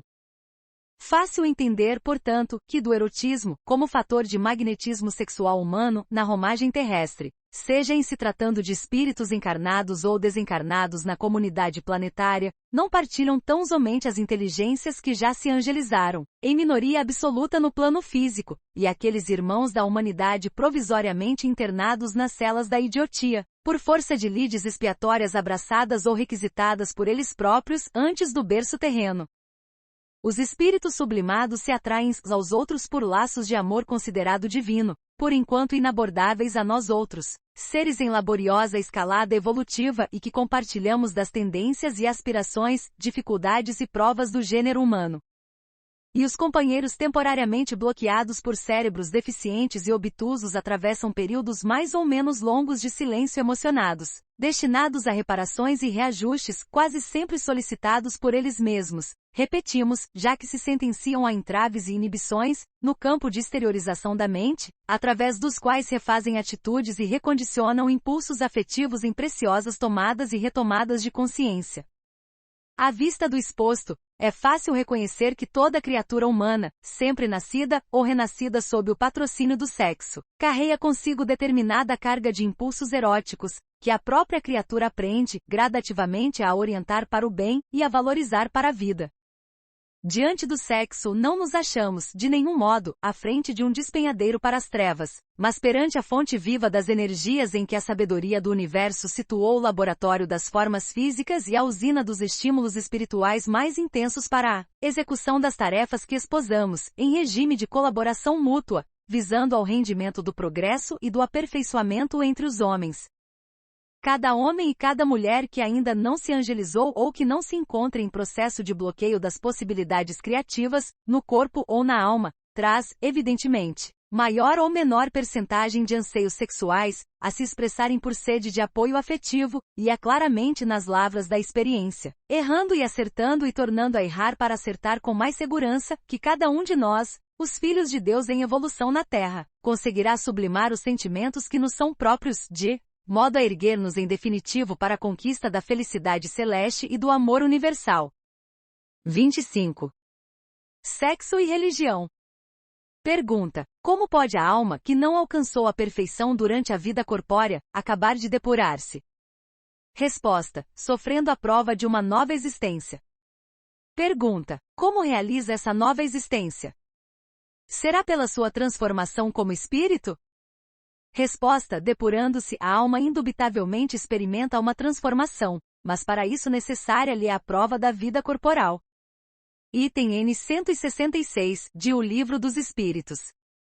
Dar-se-á o fato de se isentar alguém dos impulsos e inquietações sexuais, simplesmente por haver assumido compromissos de natureza religiosa? Claro que a lógica responde no espírito de sequência da natureza. A criatura que abraça encargos dessa ordem está procurando ou aceitando para si mesma aguilhões regeneradores ou educativos, de vez que ordenações e providências de caráter externo não transfiguram milagrosamente o mundo íntimo. As realizações da fé, por isso mesmo, se concretizam à base de porfiadas lutas da alma, de si para consigo. Ninguém se burila de um dia para outro. De que modo alienar condições inerentes à própria vida do espírito, acalentadas, no curso das eras, tão somente em função de afirmativas verbais? E entendendo-se que as leis do universo não destroem o instinto, mas transformam-no em razão e angelitude, na passagem dos evos, pelos mecanismos da sublimação, de que forma exigir a extinção dos estímulos genésicos em alguém, tão só porque esse alguém se consagra ao serviço divino da fé, quando esses mesmos estímulos são ingredientes da vida e da evolução, criados pela mesma providência divina para a sustentação e a elevação de todos os seres. Compreendida a inalienabilidade dos problemas sexuais nas individualidades representativas das ideias religiosas no mundo, é mais que razoável considerar que essas individualidades, em grande maioria, solicitaram para si próprias os controles de feição moral a que transitoriamente se vinculam, no tentame de extraírem deles o proveito máximo, a favor de si próprias. Efetivamente espíritos superiores e já erguidos a notáveis campos de elevação, unicamente por amor e sacrifício, tomam assento nas organizações religiosas da Terra, volvendo a reencarnação em atividades socorristas, nas quais impulsionam o progresso dos seus irmãos. Esses missionários do devotamento vibram em faixas de amor sublime, quase sempre inacessível à compreensão dos seus contemporâneos. Não ocorrem análogas circunstâncias entre aqueles outros que renascem sob regime disciplinar, requisitados por eles contra eles mesmos, de vez que grande número desses obreiros das ideias religiosas, reencarnados em condições de prova, demonstram dificuldades e inibições múltiplas, no corpo e na mente, quando não sofrem exagerada tendência aos desvarios sexuais, tendência essa que habitualmente os mantém recolhidos ao medo de qualquer expansão afetiva. Temendo as manifestações do amor e bastas vezes condenando indebitamente os companheiros da humanidade, pelo fato de se acomodarem a uniões respeitáveis e dignas, na generalidade receiam a si próprios e censuram os semelhantes, no impulso inconsciente de lhes copiar a independência e a conduta. Daí surgem os incidentes menos felizes quantas vezes, em que vemos expositores ardentes e apaixonados dessa ou daquela ideia religiosa, tombando em experiências emotivas, muito mais complicadas e deploráveis do que aquelas outras que eles próprios reprovavam no caminho e na vida dos companheiros. Aliás, registre-se que o fenômeno é mais que justo, porquanto, aceitando os distintivos de determinada seara religiosa, o espírito impõe a si mesmo um fator de frenagem e autopoliciamento, sem que as marcas exteriores de fé signifiquem mais que um convite ou um desafio a que se aperfeiçoe, de acordo com os princípios de acrisolamento que abraça. Instruções religiosas exteriores não alteram de improviso os impulsos do coração, conquanto se erijam em fortaleza de luz, amparando a criatura que a ela se acolhe para o serviço de autoaprimoramento. Qualquer professor na Terra há de se identificar com os alunos, no campo das experiências naturais do cotidiano, a fim de que se estabeleça entre eles o fio da compreensão mútua, unindo vanguarda e retaguarda do esforço para a escalada do grupo ao conhecimento. Um anjo e uma equipe de criaturas humanas não entrariam em relacionamento ideal para rendimento ideal do ensino. À vista disso, somos nós mesmos, espíritos endividados ante as leis do universo, que nos enlaçamos uns com os outros, encarnados e desencarnados, aperfeiçoando gradativamente as qualidades próprias e aprendendo, à custa de trabalho e tempo, como alcançar a sublimação que demandamos, em marcha laboriosa para a conquista dos valores eternos. 26. À margem do sexo. Lembrai-vos daquele que julga em última instância, que vê os movimentos íntimos de cada coração e que, por conseguinte, desculpa muitas vezes as faltas que censurais, ou reprova o que relevais porque conhece o móvel de todos os atos. Lembrai-vos de que vós, que clamais em altas vozes anátema, tereis, quiçá, cometido faltas mais graves. Do item 16, do capitão X de O Evangelho segundo o Espiritismo. Companheiros da Terra, à frente de todas as complicações e problemas do sexo, abstende-vos de censura e condenação. Todos nós, os espíritos em aperfeiçoamento nos climas do planeta, estamos emergindo de passado multimilenar, em que as tramas da alma se entreteciam em labirintos de sombra, para que as bênçãos do aprendizado se nos fixassem no espírito. Ainda assim, achamo-nos todos muito longe da meta por alcançar. Se alguém vos parece cair sob enganos do sentimento, silenciai e esperai. Se alguém se vos afigura tombar em delinquência, por desvarios do coração, esperai e silenciai. Sobretudo, compadeçamo-nos uns dos outros porque, por enquanto, nenhum de nós consegue conhecer-se tão exatamente, a ponto de saber hoje qual o tamanho da experiência afetiva que nos aguarda amanhã. Calai os vossos possíveis libelos ante as supostas culpas alheias, porquanto nenhum de nós, por agora, é capaz de medir a parte de responsabilidade que nos compete a cada um nas irreflexões e desequilíbrios dos outros. Somos todos peças integrantes de uma só família, operando em dois mundos simultaneamente, aquele das inteligências corporificadas no plano físico e aquele outro das inteligências desencarnadas que se domiciliam nas regiões da mesma terra que habitais, disputando convosco, tanto quanto igualmente entre si, a aquisição de recursos substanciais da evolução. Não dispomos de recursos para examinar as consciências alheias e cada um de nós, ante a sabedoria divina, é um caso particular, em matéria de amor, reclamando compreensão. À vista disso, muitos de nossos erros imaginários no mundo são caminhos certos para o bem, ao passo que muitos de nossos acertos hipotéticos são trilhas para o mal de que nos desvencilharemos, um dia. Abençoai e amai sempre. Diante de toda e qualquer desarmonia do mundo afetivo, seja com quem for e como for, colocai-vos em pensamento no lugar dos acusados, analisando as vossas tendências mais íntimas e após verificar se estáis em condições de censurar alguém, escutai, no âmago da consciência, o apelo inovidável do Cristo: amai-vos uns aos outros, como eu vos amei. Fim.